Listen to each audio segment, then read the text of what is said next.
Anga foli hani tanmi hobe actuel media la jeba jama kulu bela jeli hamala dona ka fo koni anka dogo ki baro wakati seden bakuru wafle hal na ya soro dana ya batu ka mali konna na shifina ka ucho ka fara muso ka bika do fara uka hakili nyumon ka walasa kuka komunu banoya ani jeka fo sabati jamana kono doni nyokonche sunkalo santa labauna tamasien y'a jira k'a fɔ ko funteni barika bonyalen don kosɛbɛ Bamakokaw ma sunbagatɔ an bɛ se ka ko jumɛn ɲɛdɔn nin ko in na aw bisimila ko kura an ka dɔgɔkun kibaru kɛnɛ kan i n'a fɔ an y'a fɔ bakuruba kɔnɔ cogo min an bɛ don min na i n'a fɔ bi fasodenw ka jɛgafɔ fanga bonyalen don kosɛbɛ sifinnakaw bolo wagati min na danaya bɛ ka dɔgɔya ka ɲɛsin u ma sifinnakaw o waati kelenw de la cɛw ka fara musow kan jɔyɔrɔ bonyalen don u ka sigidaw tagaɲɛ kow la sigida caman kɔnɔ hakililaw ka fara baarakɛtɔw kan bɛ sen na sifinnakaw fɛ walasa k'u ka sigidaw tagaɲɛ sabati walawalali caman bɛ sɔrɔ Abdoulaye Maïga ka nin ɲinini kɔnɔna an ka ɲɛmada ka sɔrɔ olu. Mon téléphone n'arrête pas de sonner à chaque fois qu'il y a un conflit quelque part ou qu'il y a quelque chose à régler quelque part. Nunu kelekelenna bɛɛ sen bɛ u ka sigida taaɲɛ la. Waati min na Mali kɔnɔna na maa caman fɛ sifinnakaw tɛ k'u jɔyɔrɔ fa nka maaw b'u cɛla minnu bɛ k'u cɛsiri kosɛbɛ u ka sigida taaɲɛ la. Su fara tile kan ni maa ninnu cɛsirilen don u ka sigida taaɲɛ la k'a jira maaw la ko sifinnakaw cɛsirilen don bɔlɔlɔsiraw fɛ walima u ka sigida yɛrɛ la. Ni maa ninnu na musow cɛsirilen don kosɛbɛ. N'aime pas trop être sur les réseaux sociaux. Ali n'a y'a sɔrɔ n tɛ bɔlɔlɔw kan kosɛbɛ n ka baara ye min ye ka kuma maaw cɛla ani k'u lafaamuya ani k'u bilasira fɛn o fɛn bɛ tali kɛ kɛlɛw bingaliw bɛɛ ni keleya koto ɲɔgɔn ta la sigida taaɲɛ ɲɔgɔn bonya o n'a ɲɔgɔnnaw n bɛ sen don o bɛɛ ɲɛnabɔli la. C'était l'emblème de ma communauté et être vraiment porteur de solutions. Mon impact réel sur ma communauté déjà. Ne ka baara ɲɛsinnen don ka maaw jogow yɛlɛma ka d'a kan babu dɔw bɛ kuma kan k'a ɲɛfɔ sifinnakaw ni cɛkɔrɔbaw ni ɲɔgɔn cɛ o sira de la ne bɛ se ka ni jamakulu fila in fara ɲɔgɔn kan walasa kuma ka tɛmɛ u ni ɲɔgɔn cɛ. Jeunes et des adultes autour de sujets qu'est la paix et la cohésion sociale. Sifinnaka ninnu na muso ninnu kɔfɛ cɛ ninnu fana y'a yira k'a fɔ k'olu de jɔyɔrɔ ka bon kosɛbɛ o de kama u cɛsirilen don kosɛbɛ u ka sigidaw la u bɛ miirina kuraw ta ani ka baaraw boloda u ka sigidaw la. Ils voyons comme des facilitateurs. Oui, dans cette facilitation, nous sommes. An ka baara de ye ka fɛɛrɛw ɲini maaw ni ɲɔgɔn cɛ sigidaw la bɛɛ ni keleya ani koto ɲɔgɔn tala hukumu kɔnɔna na hali yɔrɔ wɛrɛw la ni gɛlɛya bɛ maaw kan an bɛ taa o yɔrɔ la walasa ka fɛɛrɛ sɔrɔ o gɛlɛya ninnu na. Intervenons pour essayer de construire des partis aussi. Je me rappelle encore 2013-14. Ni hakili b'a la san 2013 ani san 2010 waati jiko gɛlɛyaba de nana ɲɔrɔ di Sahel. Muso tun bɛ se ka su caman de kɛ u tɛ ji sɔrɔ. Dɔw yɛrɛ ye n kɛ fatɔ ye ka d'a kan ne kelen de tun ye cɛ ye min tun bɛ muso ninnu kɛrɛfɛ k'u dɛmɛ k'u ka laɲiniw ani tuma dɔw la k'u ka hakɛw ɲini ka d'u ma. N b'u labɛn k'u bilasira u ka jɛkulu ninnu kɔnɔna la. Au sein des associations, j'étais là auprès d'eux.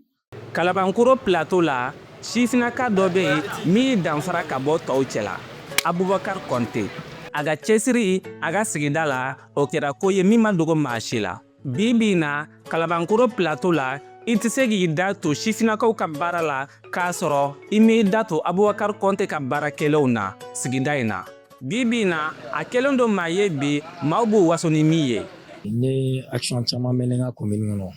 tel que la sauvegarde des espaces publics an ka île du Marigot ni île du Fleuve ni sauvegarder quoi ou protéger pour que mɔgɔ kana taa fɛn dɔ kɛ min kɔlɔlɔ bɛ se ka se an ka sigida ma kelen filanan ye min ye ka hakili to mɔgɔw la mɔgɔ minnu n'u ka wuluwulujiw bɛ bɔ ka mɔgɔw tɔɲɔ sigida la sabanan ye mun ye minnu bɛ fɔsiw sen ko fɔsi dayɛlɛlen to o b'a la. Naaninan ye mun ye an ka caniveau minnu b'u ka ciw bɔ k'a bila caniveau kɔnɔ n b'o intervention na su fara tile kan mɔgɔ caman bɛ yen nɔ i bɛ taa sɔrɔ carré caman kɔnɔ u bɛ yiriw tigɛ mais u tɛ yiri remplacer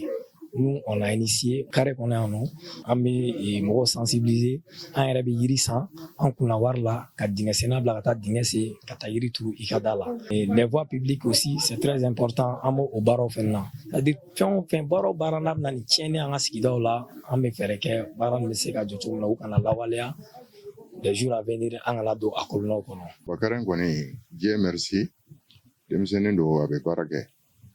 Parce que il problème chaman dans l'année de l'air en matière d'assainissement.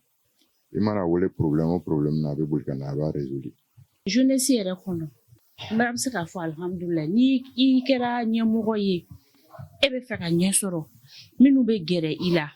anini here ka so oluma bakare o here si atonyo homa. Walasa u ka baara bɛ se ka ɲɛ u bolo ni sifinaka kelen-kelen bɛɛ fɛɛrɛ dɔ b'a bolo walasa k'a ka laɲini sabati ani ka kɛ sababu ye ka maaw fara a kan walima ka sirada yira maaw la. C'est un peu folle mes méthodes mais c'est vraiment les fɛɛrɛ min bɛ ne bolo o de ye barosigiw tɔnsigiw ani ɲɔgɔn dalajaw bi kɛ fan o fan n b'o ta ka taa kuma ɲɔgɔnyaw kɛ o kan ka maaw bilasira ani k'an ka dɔnniyaw di u ma walasa ne yɛrɛ ka se ka faamuyali dɔw kɛ wa n bɛ kuma n'u ye kɔnɔnajɛlɛya de la. Et également c'est un retour vraiment de ouf. J'ai une méthode propre à moi et même une stratégie. Fɛɛrɛ fɔlɔ min bɛ ne bolo o de ye ka kuma labɛn cogo la bɛɛ bɛ se ka faamuyali kɛ cogo min na I kɛra mɔgɔkɔrɔba ye walima sifin. Ne ka fɛɛrɛ filanan ye ka maa sugu bɛɛ don baaraw la I mana kɛ si o si la. Impliquer tout le monde, tout âge, tout genre, tout sexe. Sigidaw taaɲɛ la sifinakaw kunkɔrɔ cɛw kɔfɛ muso ninnu fana cɛsirilen don walasa ka na ni yɛlɛma caman ye u ka sigida la. Ani ka sirada yira maaw la walasa u bɛ se ka yɛlɛma ko ɲuman. Mon téléphone n'arrête pas de sonner à chaque fois. Maaw bɛ ne wele kuma bɛɛ ni kɛlɛ bɛ yɔrɔ min na walima ni fɛn dɔ kan ka ɲɛnabɔ yɔrɔ min na wa a ka ca Ala fɛ o sen fɛ ne ni o tigi ninnu bɛ fɛɛrɛ sɔrɔ o gɛlɛyaw la ni alimamiw walima ani jeliw ka dɛmɛ. En méthode présentielle, si je ni ne bɛ barosigiw kɛ a dɔgɔyalenba bɛ se mɔgɔ 20 ma ka olu fara ɲɔgɔn kan walasa ka kuma an ka baabuw kan nka ni lajɛbaw de don mɔgɔw bɛ se ka taa 50 walima 80 bɔ ɲɔgɔn la walasa an ka se ka kuma baabu talenw kan nka ni bɔlɔlɔ sanfɛlaw de don kalo kelen kɔnɔ a bɛ 100 ani kɔ sɔrɔ wa n b'a jateminɛ k'a fɔ ko n ye yɛlɛma caman de don. Vraiment impacté dans ce sens-là. Mali kɔnɔna na bi bɛɛ ni kelenya natili la Centre de recherche et d'études en cohésion sociale CRECOS ale ye cakɛda ye min cɛsirilen don kosɛbɛ ni waati in na. Bi bi na cakɛda don min bɛ k'i cɛsiri kosɛbɛ walasa sifinakaw bɛ se k'u sen don cogo min na u ka sigida taaɲɛ la ani kɛlɛw da sali la Mali kɔnɔna na ani ka bɛɛ lanati. Nous sommes sollicités très souvent par des associations de jeunes. An fɛ yen CRECOS la sifina jɛkulu caman de bɛ wele bila an ma min bɛ tali kɛ bɛn ani keleya ani koto ɲɔgɔn ta la walima sigida taaɲɛ kow la walasa an ka hakilina f'u ye an k'u kalan o baaraw bɛ kɛ cogo min na an bɛ sifinakaw yɛrɛ bila o baara ninnu kɛli la walasa u bɛ se ka u jɔyɔrɔ fin cogo min na u ka sigidaw la. Nous faisons en sorte qu'il y ait des jeunes qui y participent. Ka kɛ ni gɛlɛya fɛn o fɛn u bɛ se ka min sɔrɔ u ka baara taabolo la ni sifinaka ninnu y'a yira k'u ka jamana de bɛ yen fɔlɔ. Bamako I mana taa sigida caman na I bɛ sifinaka dɔw sɔrɔ yen minnu cɛsirilen bɛ kosɛbɛ ka hakilinaw labaara ka kɛ misaliya ye u tɔɲɔgɔnw ma walasa sigidaw ani Mali yɛrɛ bɛ se ka taa ɲɛ cogo min na. Nin tun ye Abdulaye Mayiga ka sɔrɔliw ye sifinakaw ka kɛtɔ la an ka sigidaw kɔnɔna na. Sunkalo waati la tamaro ye fɛn nafaba ye suntigɛ waati la an ka jamana kɔnɔna na. A nafa caman kama silamɛya diinɛ kɔnɔna na a bɛ feere an ka suguw ani an ka sirabadaw caman na. Nka ɲinan ta la a feerebagaw b'a yira k'a fɔ ko dɔ bɔlen don a sanni na ka kɛ ni san tɛmɛlenw ta ye. An bɛ se ka seereya caman sɔrɔ Mayimuna Dawu ka nin ɲinini kɔnɔna na. Mali la kabini sunkalo kalo bɛ jɔ ka sunkalo baaraw daminɛ yiriden kelen bɛ yen sun tɛ se ka tigɛ minnu kɔ wa ale nafa ka bon kosɛbɛ suntigɛ yɔrɔw la ni o ye tamaro ye. A bɛ feere suguw kɔnɔ butikiw la hali sira dawolow la. Silamɛya laadalafɛnw tɛmɛnen kɔ a nafa ka bon kosɛbɛ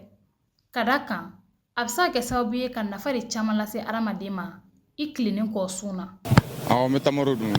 tamaro dun surtout sunkalo yɛrɛ la an bɛ tamaro dun yɛrɛ ka caya sunkalo la.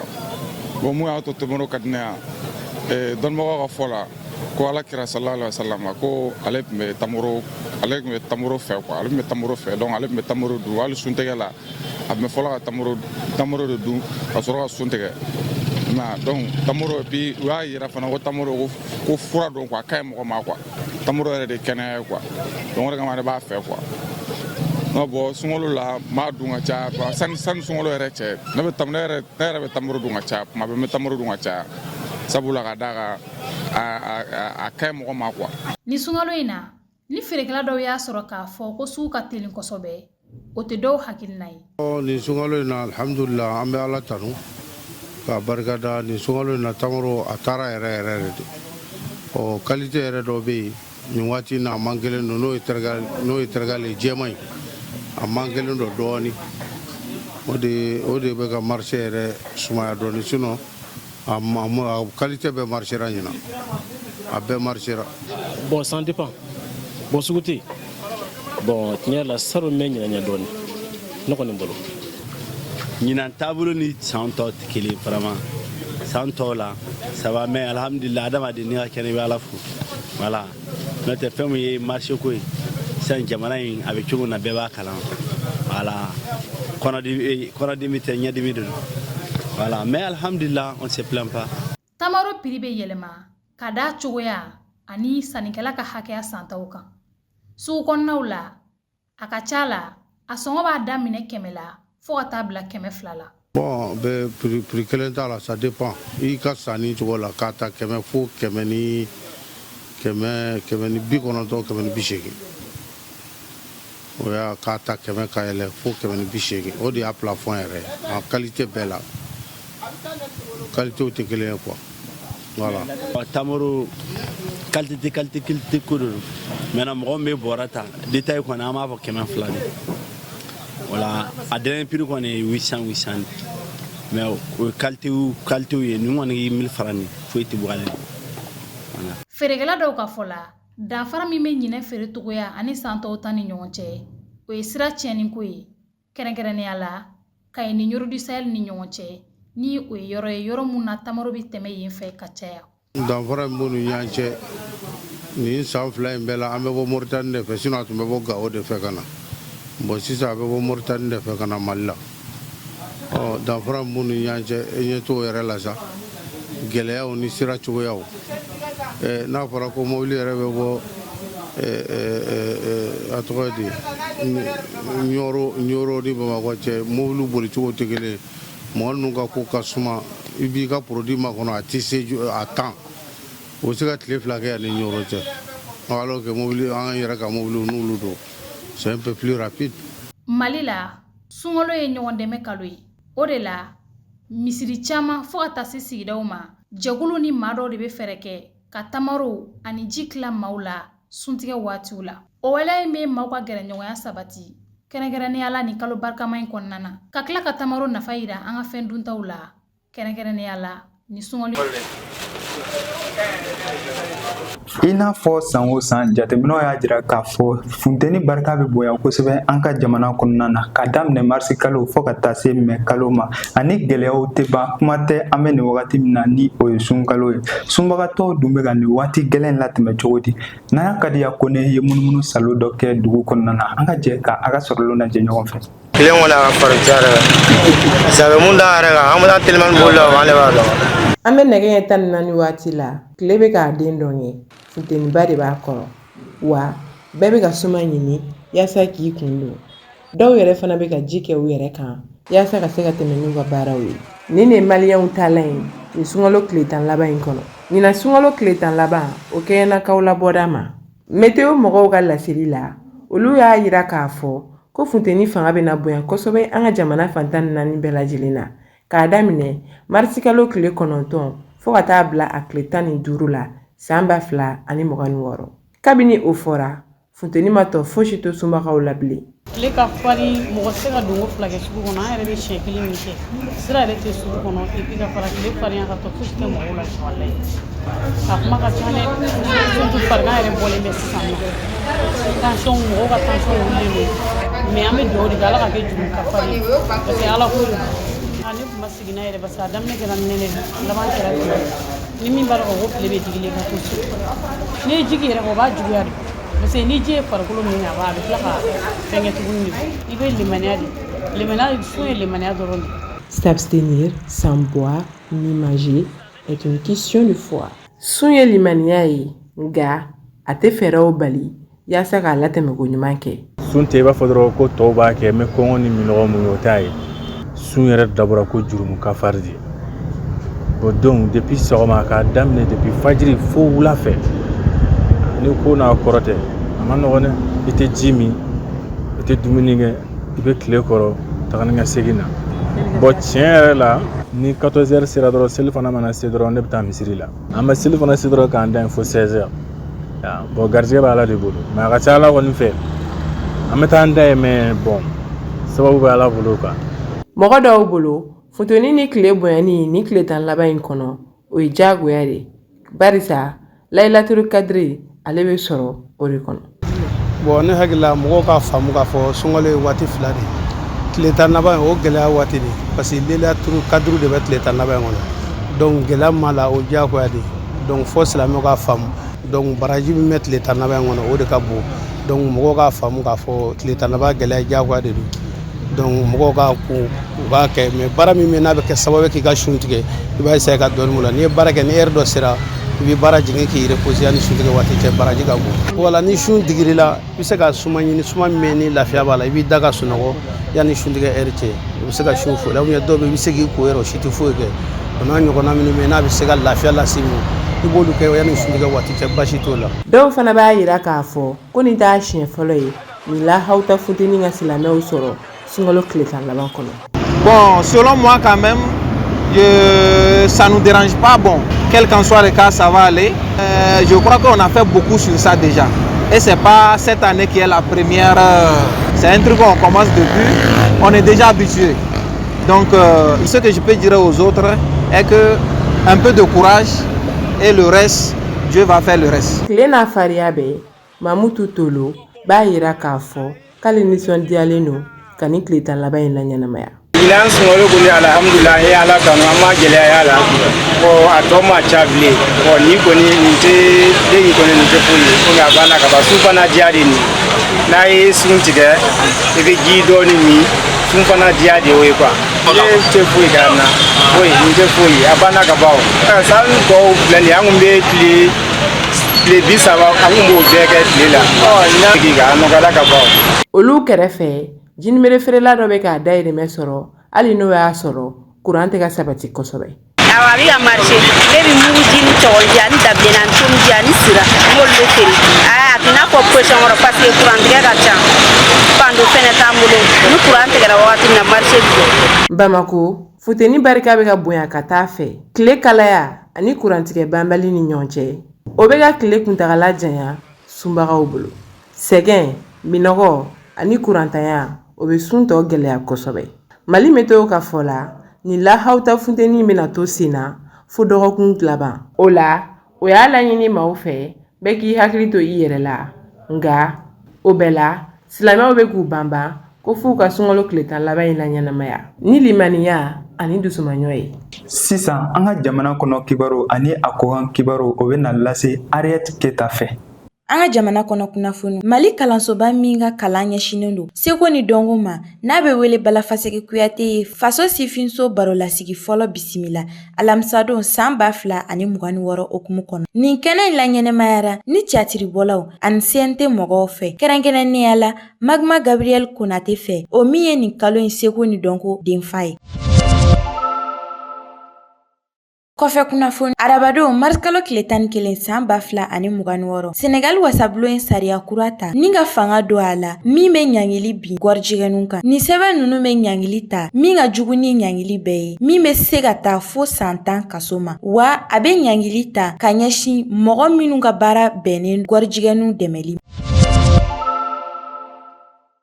Niger gouvernement jaabili kɛ ka ɲɛsin parlement européen ka laɲini ma o min ye ko k'u ka jamana ɲɛmɔgɔ kɔrɔ ni o ye Mohamed Bazoum n'a muso ka bilali ye. Alamisado n'o bɛnna mars kalo tile 12 ma u ye parlement européen ka lasigiden wele k'u ka dusumankasi jira ka kɛɲɛ ni nin waleya ye.